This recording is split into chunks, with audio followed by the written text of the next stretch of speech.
A CHP officer got the chance to say thank you today to a man who helped him out during a difficult arrest. Action News Now reporter Elizabeth Zeledon tells us how a simple driving lesson for a man's teenage daughter turned into a heroic moment. She liked to drive up to Whiskeytown as practice for her driving, and we were pulling into the visitor center, and I noticed that an officer was fighting with somebody beside his car, and they were like really fighting hard. This was a scene Tom Grizzell drove by in Whiskeytown with his teenage daughter last June. Many people would have walked away or taken out their cell phones to capture video, but for Grizzell, this was a moment to stand up and help an officer in need.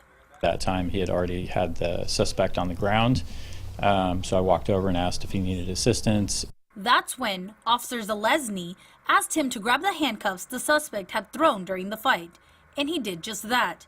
To Grizzell, he feels this wasn't a big deal, but to the officer waiting for backup, this was a thin line that could have ended badly. I know talking to him, he said it was a small thing to do, but to me and my family, after coming home and explaining the situation, this guy made all the difference.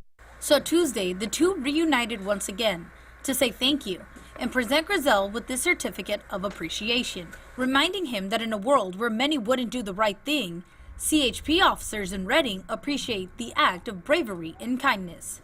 Anyone not wearing a uniform, we would never ask them to stop what they're doing and help us, but to know that sometimes they would want to and that they would do that safely. It's a huge testament to how many good people there are out there. That was Elizabeth Zeledon reporting.